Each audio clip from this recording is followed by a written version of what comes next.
বিয়ের পর আমি আমার স্বামীর টাকায় পড়ালেখা করি। এটা আমার শ্বশুর শাশুড়ি কখনোই চাইতেন না, কিন্তু আমার স্বামী রায়হান আমাকে পড়ালেখা করায়। এটা আমার শাশুড়ি কেন জানি মেনে নিতে পারেন না। সুযোগ পেলেই আমার পড়াশোনা নিয়ে কুটো কথা শোনাবে, আমাকে সবার সামনে অপমান করবে। সে কেন এমন করে সেটাও আমার অগোছালো মস্তিষ্কটা আজ বুঝতে পারে না। আমি শুধু সবকিছু মুখ বুজে সহ্য করি, প্রতি উত্তরে কোনো জবাব দেই না, কারণ আমার কথার পিঠে কথা বলা নিষেধ আছে। রায়হান আমাকে এসব বিষয়ে সবসময় চুপ থাকতে বলেছে। আর যাই হোক না কেন, আমি যেন তার বাবা মাকে কখনো এমন কিছু না বলি যেটাতে তারা কষ্ট পেতে পারে। তাই আমি তাদের এত অপমানজনক কথা শোনার পরেও চুপ করে দাঁড়িয়ে থাকি। আজও তার ব্যতিক্রম হল না। বাড়ি ভর্তি মানুষ ছিল, তখন আমি বিশ্ববিদ্যালয় থেকে বাসায় এসেছি কেবল। আমাকে দেখেই আমার শাশুড়ি সবার সামনে আমাকে উদ্দেশ্য করে বলল, ওই যে আমাদের মরিয়া বউ চলে এসেছে। বিয়ের পরেও নাকি তার পড়ালেখা করতে হবে, ক্লাসে না গেলে নাকি তার পেটের ভাত হজম হয় না, নিজের চেহারাটা বাইরের সবাইকে দেখাতে হবে। আমার ছেলে কি দেখে যে এই মেয়েটাকে ঘরে নিয়ে এসেছিল, আমার মাথায় ধরে না। আমি দাঁড়িয়ে দাঁড়িয়ে কথাগুলো শুনছিলাম, অনেক ইচ্ছে করেছিল কথাগুলোর জবাব দেই, কিন্তু রায়হানের সেই কথাটা মনে পড়ায় কিছু বলতে পারলাম না।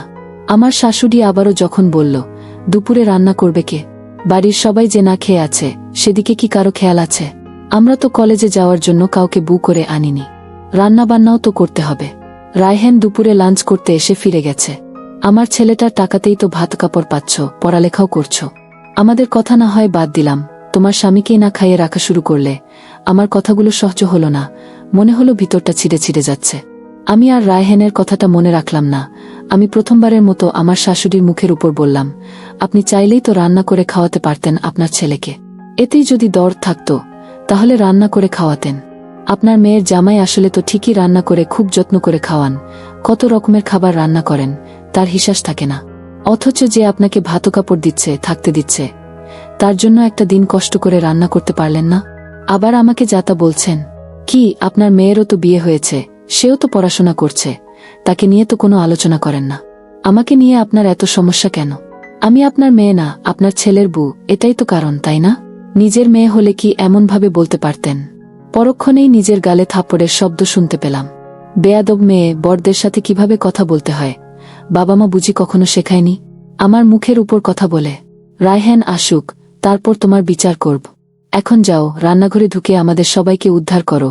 সবার সামনে যখন আমার শাশুড়ি আমার গালে থাপ্পড় মেরে কথাগুলো বলল, তখন নিজের অজান্তেই চোখের কোণে এক ফোঁটা জল অনুভব করলাম। রান্নাঘরে বসে রান্না করছি আর ভাবছি, এর আগের দিনগুলো কত সুন্দর ছিল, কত মুগ্ধতা ছিল দিনগুলোতে। রায়হান আমার জন্য কত কি করেছে। বিয়ের আগে সে আমাকে কথা দিয়েছিল, বিয়ের পর আমার পড়ালেখার কোনো সমস্যা হবে না। তার কথায় পড়ালেখা শেষ হওয়ার আগেই বিয়ের পিড়িতে বসেছিলাম। সে তার কথা রাখলেও এখন কেন জানি আমার এই সংসার জীবনটাকে অসহ্য মনে হয়। সকালে রান্না করে ক্লাসে যাওয়া, ক্লাস শেষ করে এসে আবার রান্না করা। এখন মনে হয় মেয়েদের জন্মই হয়েছে বোধহয় রান্নাঘরের চুলা খোঁচানোর জন্য। তাদের লেখাপড়া শেষ করে বড় কোনো কিছু করার অধিকার নেই। আর সবচেয়ে বড় কথা, আমি আমার শ্বশুর শাশুড়ির মন জয় করতে পারিনি। অনেক চেষ্টা করেছি তাদের মনে জায়গা করে নেওয়ার জন্য, কিন্তু পারিনি। হয়তোবা আগে থেকেই তারা আমাকে পছন্দ করতেন না, তাই তাদের প্রতি আমার ভালোবাসাটাকে তারা গ্রহণ করতে পারে না। এর অবশ্য কারণও আছে। রায়হানের অন্য জায়গায় বিয়ে ঠিক করেছিল তারা, কিন্তু সে তার বাবা মায়ের ঠিক করা মেয়েটাকে বিয়ে না করে আমাকে বিয়ে করেছে। তাদের ধারণা, রায়হানকে আমি আমার রূপের জালে ফাঁসিয়ে বিয়ে করেছি। রাতে যখন রায়হান আমাকে বলল, দুপুরের কাজটা তুমি একদম ঠিক করনি, বড়দের সাথে এভাবে কথা বলা তোমার উচিত হয়নি। আর সবচেয়ে বড় কথা, তারা আমার বাবা মা। আমার জন্মদাতা বাবা মায়ের অপমান কোনো ছেলেই সহ্য করবে না, আমিও করব না। তখন আমি বললাম, তুমি আমার কথাটা শোনো আগে, কি হয়েছিল তারপর না হয় যা বলার বলবে। তোমার মা আমাকে সবার সামনে যাতা বলছিল, আমার সহ্য হয়নি। আর আমি ভুল কিছু বলিনি। তখন রায়হান ধমকের সুরে বলল, বাহ, আমার মুখের উপরও কথা বলছো দেখছি। আমি মায়ের কাছ থেকে সব শুনেছি, তোমার কাছ থেকে আবার শুনতে হবে না। একটা কথা মনে রাখবে, আমার বাবা মায়ের উপরে কেউ নেই। তুমি এখনই মায়ের কাছে গিয়ে ক্ষমা চাইবে। বিয়ের পর এই প্রথম রায়হান আমার সাথে এভাবে রাগান্বিত হয়ে ধমকের সুরে কথা বল। আমি তার এমন ব্যবহার দেখে অবাক হলাম।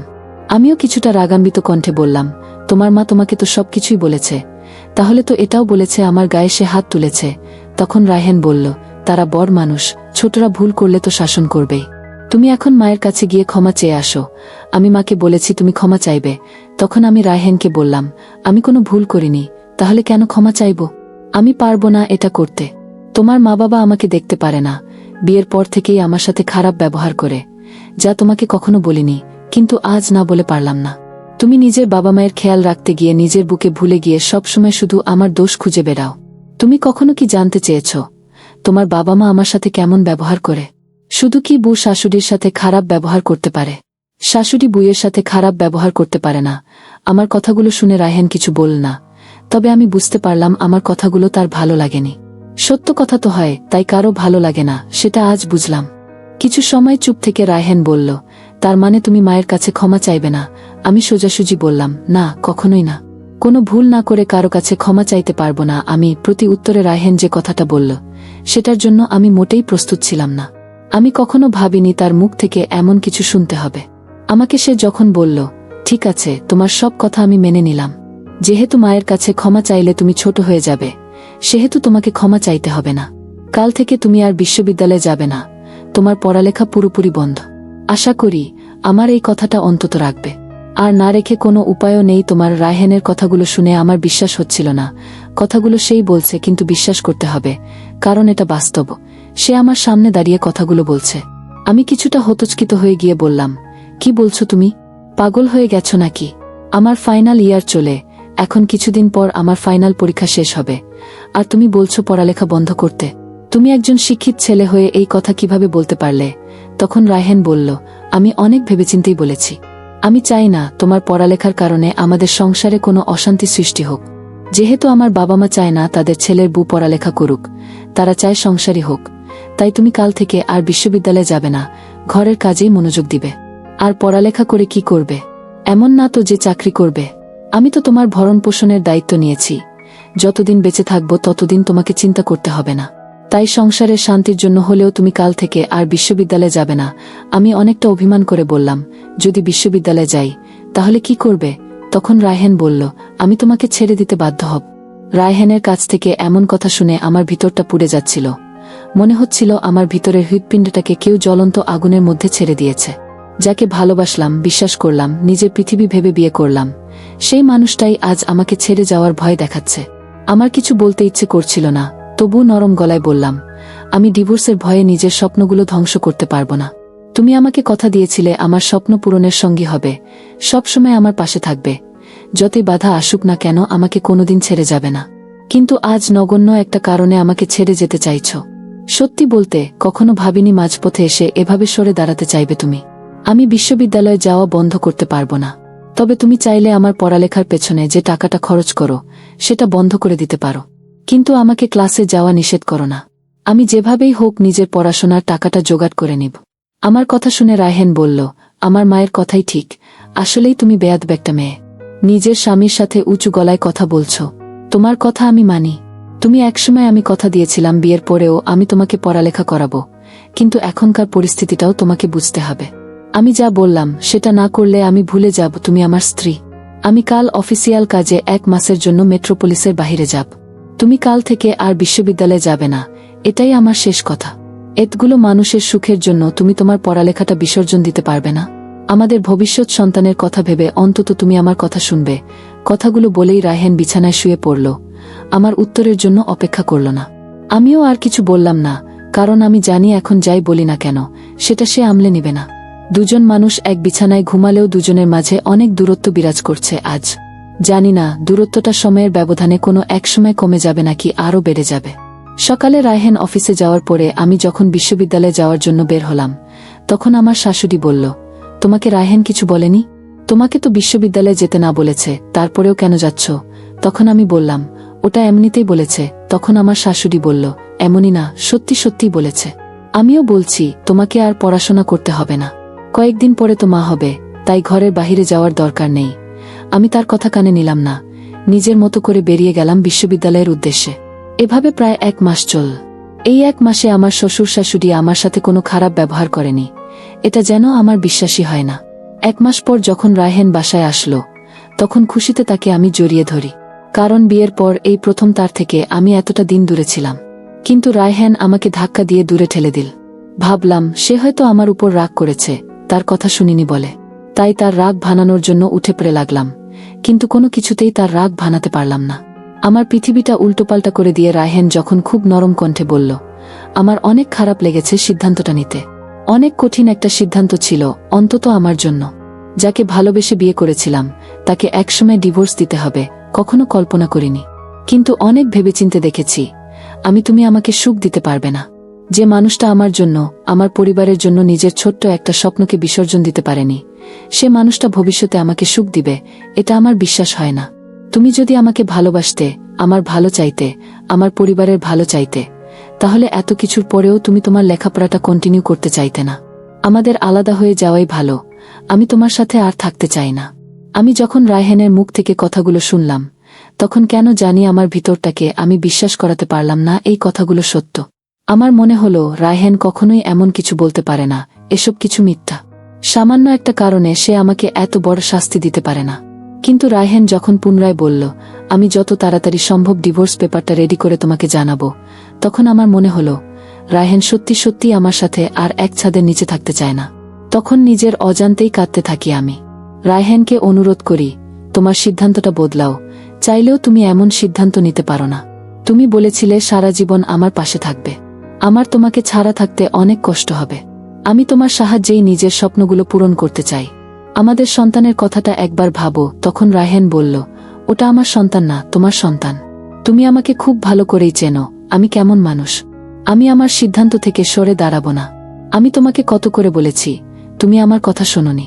তোমার সম্পর্কে আমাকে অনেক কিছু বলতো, কিন্তু আমি বিশ্বাস করতাম না। কিন্তু আজ বিশ্বাস না করে পারছি না। তুমি মাঝে মাঝেই বিশ্ববিদ্যালয় থেকে রাত করে ফিরতে। আমাকে বলতে পারো সন্ধ্যার পরেও তোমার কিসের ক্লাস থাকতো। তোমার পেটের বাচ্চার বাপ আমি নাকি অন্য কেউ, সত্যি করে বলতে পারবে? এটা নিয়ে তো আমার সন্দেহ হয়। আমি রায়হানের কথাগুলো সহ্য করতে পারলাম না। বুকের ভিতর এক অসহনীয় যন্ত্রণা হতে লাগলো। নিজের প্রতি নিজেরই ঘৃণা হতে লাগলো। নিজেকে পৃথিবীর সবচাইতে খারাপ মানুষ মনে হচ্ছিল। যে মানুষটা এতদিন পরেও নিজের ভালোবাসার মানুষের কাছে বিশ্বাস অর্জন করতে পারেনি। আমি নিজেকে কন্ট্রোল করতে পারলাম না। রায়হানের গালে দুইটা চড় মেরে দেই আর বলতে থাকি, খুব ভালো বলেছ। আমাকে একটা নষ্ট মেয়ে হিসেবে তোমার কাছে প্রতিস্থাপন করলে। আমি কি আসলেই এতটা খারাপ? কারো সম্পর্কে কিছু না জেনেই শুধুমাত্র সন্দেহ আর রাগে বসে এতটা জঘন্য অপবাদ দিতে পারে কেউ? জানতাম না, কিন্তু আজ তুমি আমাকে জানিয়ে দিলে। তুমি ডিভোর্স পেপারটা রেডি করো। আমি নিজেই তোমার কাছে আর থাকব না। দরকার হলে নিজের দেহ বিক্রি করে নিজের সন্তানকে বধ করব, তবু তোমার মতো কাপুরুষের কাছে থাকব না। পরের দিন রাগ করে আমি আমার বাবা মায়ের কাছে চলে যাই। আমি ভেবেছিলাম আমার স্বামী কোনো সময় সবকিছু ভুলে যাবে, আবার আমাকে নিতে আসবে। কিন্তু সে আসে না। দিন যায়, মাস যায়, সে আমাকে নিতে আসে না। কয়েক মাস পর আমি একটি ছেলের সন্তানের মা হয়ে গেলাম। ভাবলাম এবার আর রায়হান আমাকে ছেড়ে থাকতে পারবে না। সন্তানের মায়ে হলেও অতীতের সব রাগ অভিমান ভুলে আমার আর আমার ছেলেকে তার কাছে নিয়ে যাবে। কিন্তু যখন রায়হানদের বাড়িতে খবর পাঠানোর পরেও কেউ আমার ছেলেকে দেখতে আসলো না, তখন মনে হলো আমাদের সম্পর্কটা আর কখনো জোড়া লাগবে না। দেখতে দেখতে প্রায় একটা বছর কেটে গেল। সেদিন যে রাগ করে চলে এসেছিলাম, তারপরে আর কখনো আমার স্বামীর সাথে কোনো কথা হয়নি। আমি যদি তাকে ফোন দিতাম, তাহলে সে কখনো আমার ফোন ধরত না। যদি মেসেজ করতাম, সেটারও রিপ্লাই করত না। আমি বুঝতে পারতাম সে আমাকে ইগনোর করে, তবুও আমি তার সাথে যোগাযোগ করার চেষ্টা করতাম, কথা বলার চেষ্টা করতাম, শুধুমাত্র আমার সন্তানটার কথা ভেবে। কিন্তু তার সাথে আমি কথা বলতে পারতাম না। সে কেন আমাকে আর সন্তানকে দেখতে আসেনি, সেটাও আমি জানি না। সবচেয়ে আশ্চর্যের বিষয় হলো আমাদের ডিভোর্স হয়নি, আমাদের সম্পর্কটা সেই আগের মতোই আছে। তবুও কেন আমার সাথে এমন হচ্ছে, এই প্রশ্নের উত্তর আমি অনেক খুঁজেছি, কিন্তু পাইনি। 1 বছর অপেক্ষা করার পরেও যখন আমার স্বামীর বাড়ি থেকে আমাকে নিয়ে যাওয়ার জন্য কেউ আসলো না, কিংবা ডিভোর্স নামক শব্দটার মাধ্যমে আমাদের সম্পর্কটা ছিন্ন করার জন্য কারো আগমন ঘটল না, তখন আমি আমার স্বামীর জন্য অপেক্ষা করা একেবারেই বাদ দিয়ে দিলাম। নিজের জীবনটাকে এগিয়ে নিয়ে যাওয়ার জন্য জীবন যুদ্ধে নেমে পড়লাম। সেদিনের পর থেকে আমি আমার স্বামীর জন্য অপেক্ষা করতাম না। তবু মাঝে মাঝে মনে হতো কোনো একদিন সে আমাকে নিতে আসবে, কোনো একদিন আমার শ্বশুর শাশুড়ি তাদের ছেলের বুঝের অভাব বোধ করবে। কিন্তু দিনের পর দিন চলে যায়, কিন্তু এমন দিন আমার জীবনে আসে না। আমার একাকিত্ব জীবনের প্রতি অনেক বিতৃষ্ণা কাজ করতে থাকে। আমি চাকরির জন্য ঠিকমতো পড়তে পারতাম না, আমার বাচ্চাটার জন্য। একসময় বুঝতে পারলাম আমাকে এগিয়ে যেতে হলে কষ্ট সহ্য করতে হবে। আমি আমার ছোট্ট বাচ্চাটাকে বিছানায় শুয়ে মনের ভিতর হাজারো কষ্ট চেপে রেখে পড়তে বসতাম। যখন দেখতাম বাচ্চাটার কান্না বেড়েই চলেছে, তখন আমি পড়া থেকে উঠে তার কাছে চলে যেতাম, তার কান্না থামাতাম। একসময় বুঝতে পারলাম আমার ভাইয়েরাও কেন জানি আমাকে আর আমার সন্তানকে নিয়ে কিছুটা বিরক্ত হবারই কথা, কারণ কোনো ভাই হয়তো চাইবে না তার বোন তাদের বাসায় সারা জীবন থাকুক। আমার অবস্থাও তেমন, আমার স্বামী আমাকে ছেড়ে দিয়েছে, হয়তো আর কখনো আমাকে তার কাছে নিয়ে যাবে না। মাও কেন জানি আমার সন্তানটাকে খুব বেশি ভালোবাসতে পারে না, আমার ভাইয়েদের সন্তান নিয়ে সবসময় থাকতে হয় তাকে। আমিও কখনো এটা নিয়ে কিছু বলি না, আর বলবি বা কি করে। অনেকদিন পর পর যদি বাপের বাড়ি আসতাম, তাহলে হয়তো আমার সন্তানের জন্য তার নানা বাড়ির আদরটা আলাদা করে তোলা থাকত। কিন্তু যেখানে সবসময় নানা বাড়িতেই পড়ে থাকতে হয়, সেখানে এর থেকে বেশি কিছু আশা করা যায় না। 1 বছর পরেও আমি ভালো একটা চাকরি পেলাম না। অনেক পড়ালেখা করার পরেও সরকারি চাকরি নাম সোনার হরিণের খুব কাছাকাছি গিয়েও খালি হাতে ফিরতে হয়েছে আমাকে। তবুও আমি হতাশ হলাম না। কিন্তু যেদিন মা আমাকে আড়ালে ডেকে নিয়ে বলল, তোর জন্য একটা ছেলে দেখেছে, তোর ভাইয়েরা কতদিন আর এভাবে একা একা জীবন কাটাবি বল, তোরও তো জীবন আছে, তোরও ভবিষ্যৎ আছে। তখন আমি মাকে বললাম, আমাকে নিয়ে তোমাদের এত চিন্তা? আমাকে আর আমার সন্তানকে কি দুবেলা খাবার দিতে খুব বেশি সমস্যা হচ্ছে তোমাদের? তোমাদের তো কোনো অভাব নেই মা, টাকা পয়সা সম্পত্তি এগুলোতে তো আমারও ভাগ আছে, সেগুলোর বিনিময়ে তো আমাদের দুজনকে তোমাদের কাছে থাকতে দিতে পারো। তখন আমার মা বলল, তুই আমাকে ভুল বুঝছিস, আমরা সবাই তোর ভালো চাই। জীবনে টাকা পয়সায় তো সব না, স্বামীর সংসার ছাড়া মেয়েরা অচল। ছেলেটা অনেক ভালো, তুই কথা বলে দেখো, তোর ভালো লাগবে। তখন আমি মায়ের মুখের দিকে তাকিয়ে বললাম, ঠিক আছে, তোমরা যেহেতু চাইছো বিয়েটা করি, তাহলে না করব না। তখন মা বলল, একটা সমস্যা আছে, তবে কিছুদিন পরেই ঠিক হয়ে যাবে। আমরা বলেছি তোর কোনো বাচ্চা কাচ্চা নেই, বিয়ের পর তোর ছেলে আমাদের কাছে থাকবে। আমি জানি একজন মায়ের সন্তানকে ছেড়ে থাকতে অনেক কষ্ট হবে, কিন্তু এছাড়া কি করার আছে বল? তোর সন্তান আছে জানলে এত ভালো ছেলে তোকে বিয়ে করবে না, তাই এমন বলেছি। 2-1 বছর গেলেই সব ঠিক হয়ে যাবে, আমরা তোর খারাপ চাই না। মায়ের কথাগুলো শুনে কেন জানি চোখের পানিটা ধরে রাখতে পারলাম না। জল ভরা চোখেই মাকে বললাম, কোনো মা কি তার সন্তানের সাথে এত বড় অন্যায় করতে পারবে? আমার জন্য আমার সন্তান তার বাবার আদর থেকে বঞ্চিত হচ্ছে। এখন আমিও যদি ওকে রেখে চলে যাই, তাহলে কি ওর মন থেকে বাবা মায়ের প্রতি শ্রদ্ধা উঠে যাবে না? তোমরা যেমন আমার খারাপ চাইতে পারো না, তাহলে আমি আমার সন্তানের খারাপ চাইব কি করে? আমাকে বিয়ে করার আগে আমার সন্তানকে মেনে নিতে হবে। যে আমার সন্তানকে মেনে নিবে, আমি তাকেই বিয়ে করব। তাছাড়া আমাকে বিয়ে দেওয়ার ব্যর্থ চেষ্টা করবে না কখনো। আমার সন্তানের জন্য আমি পৃথিবীর সব সুখ বিসর্জন দিতে পারি। আমার মা সেদিন আমার দিকে তাকিয়ে কোনো কথা বলতে পারেনি, কারণ তিনিও একজন মা। তারপরে আমার সন্তান ধীরে ধীরে বেড়ে উঠতে থাকে। একসময় আমি প্রথমবারের মতো আমার সন্তানের মুখ থেকে মা ডাক শুনি। সেদিন আমি আমার ছেলেটাকে জড়িয়ে ধরে অনেক কেঁদেছিলাম, কারণ যেদিন আমার সন্তানের মুখ থেকে মা ডাক শুনি, সেদিন আমি বেঁচে থাকার মতো কিছু একটা করতে পারি। অনেক কষ্ট সহ্য করার পর আমি চাকরিটা পেয়ে যাই।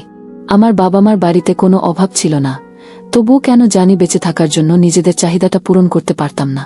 কখনো ইচ্ছে করে কেউ কিছু দিত না, তারা ভাবত 3 বেলা খেতে দিচ্ছি, থাকতে দিচ্ছি, আর কি চাই? অথচ 2 জন মানুষের বেঁচে থাকার জন্য থাকা খাওয়া বাদে আরও অনেক কিছু লাগত। আমি সেগুলোর অভাব বোধ করেছি। তাই চাকরিতে জয়েন করার পরের দিনই আমি আমার আপনজনদের থেকে দূরে সরে যাই। আমার চাকরিতে জয়েন করতে অনেক সময় লেগে যায়, তাই চাকরি হওয়ার পরেও অনেক দিন বাবা মায়ের কাছে থাকতে হয়েছে। সেজন্য চাকরিতে জয়েন করার আগের দিনই আলাদা একটা বাসা নেই। আমি যখন চাকরিতে জয়েন করি, তখন আমার ছেলের বয়স 3 বছর। 3 বছরের একটা ছেলেকে রেখে অফিস করাটা যে কতটা কষ্টের, কতটা যন্ত্রণা, সেটা শুধু একজন মা উপলব্ধি করতে পারবে। কিন্তু এছাড়া আমার কোনো উপায় ছিল না। কাজের মেয়ের কাছে রেখে অফিসে চলে যেতাম, এসে যখন কোলে নিতাম, তখন ভিতরটা জুড়িয়ে যেত। এভাবে আরও 2টা বছর কেটে গেল। আমার ছেলের বয়স তখন 5 বছর। আমি বুঝতে পারলাম আমার বেঁচে থাকার জন্য আমার ছেলেটাই যথেষ্ট, আর কাউকে দরকার নাই আমার জীবনে। স্বামীর সংসার, বাবা মা, ভাই, কাউকে দরকার নাই। হঠাৎ করে একদিন রায়হান বাসায় এসে বসে আছে। আমি তখন অফিসে ছিলাম। বাসায় এসে যখন তাকে দেখলাম, তখন খুব বেশি অবাক হলাম না, কারণ আমি অনেক আগেই এই মানুষটার জন্য অপেক্ষা করা ছেড়ে দিয়েছি। আমাকে দেখা মাত্রই রায়হান উঠে দাঁড়ালো, অনেক কথা হলো তার সাথে।